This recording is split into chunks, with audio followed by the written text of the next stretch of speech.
Bonjour et bienvenue pour cette deuxième vidéo de mini tuto Excel. Je vous avais parlé lors de la première vidéo de la façon de réaliser un menu déroulant.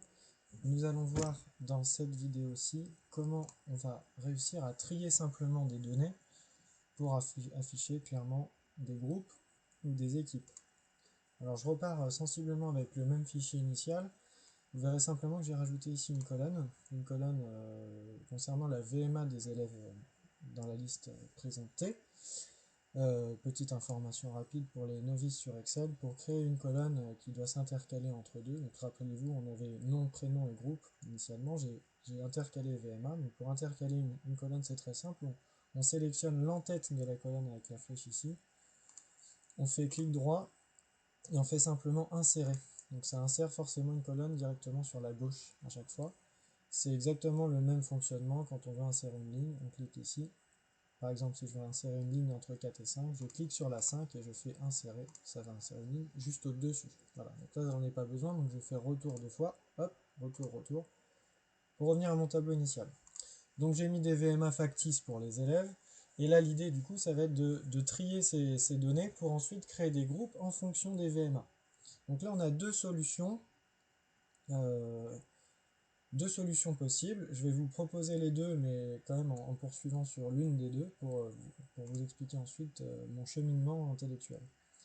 La première façon de faire serait de constituer un tableau. Donc le tableau, pour le créer, c'est très simple, on sélectionne toutes les cellules toutes nos données, donc tout le tableau en l'occurrence qu'on veut créer.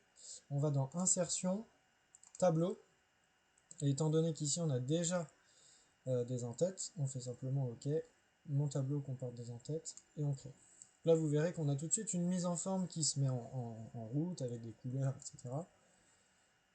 Ça peut être un outil utilisé assez facilement et intéressant, mais pour la vidéo que je souhaite vous montrer là, c'est pas forcément celle que je vais utiliser. Donc là vous voyez ensuite que dans le tableau on peut changer les couleurs, etc.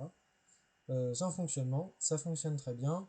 L'avantage du tableau, c'est que quand on rentre par exemple une formule ici, la formule se duplique automatiquement jusqu'en bas. D'accord ?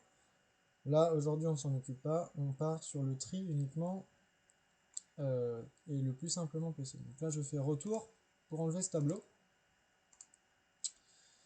Et je vais vous montrer donc la deuxième solution, qui est une solution également très simple, où l'idée est simplement de cliquer sur une des entêtes de mon tableau, et d'aller ici, donc dans l'onglet Accueil, Trier et filtrer, et simplement appuyer sur Filtrer. Vous verrez que sur les entêtes, ça va m'afficher des petites flèches, permettant justement de créer ce qu'on voulait au départ, à savoir un filtre pour trier.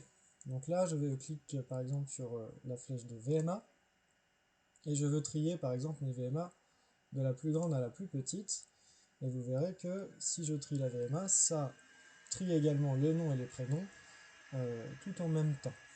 Donc là on a les VMA triés de la plus grande à la plus petite. Donc là très simplement ensuite, si je veux attribuer des groupes, toujours avec le menu déroulant créé précédemment, je peux considérer que les meilleurs groupes ici, je mets groupe A par exemple, je fais un peu de façon aléatoire, jusqu'à 15.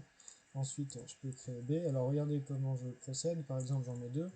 Et pour étendre sans avoir à rédiger et à écrire B à chaque fois, je sélectionne les deux. Et j'étends ici avec la petite croix en bas à droite des cellules pour descendre jusqu'à la valeur souhaitée, jusqu'à la case souhaitée. Je fais pareil par exemple pour C, j'en fais un, je descends ici, et j'en fais un, je reprends la cellule, je descends ici. Donc voilà comment on a très simplement trié des données de la plus grande à la plus petite, ici avec l'exemple de la VMA, pour ensuite constituer des groupes. Dans la prochaine vidéo, nous verrons ensuite comment on peut rendre le rendu plus visuel avec des couleurs et ce qu'on appelle du coup des mises en forme conditionnelles. Voilà, merci et à bientôt.